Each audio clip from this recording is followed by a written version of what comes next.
जिसकी जैसी नीयत है वो वैसी कहानी रचता है। कोई परिंदों के लिए बंदूक तो कोई परिंदों के लिए पानी रखता है।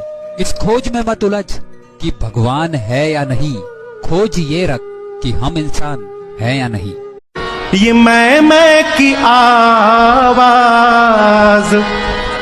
आती कहां से, सोचिएगा कौन है वहां, वाणी है आती जहां से।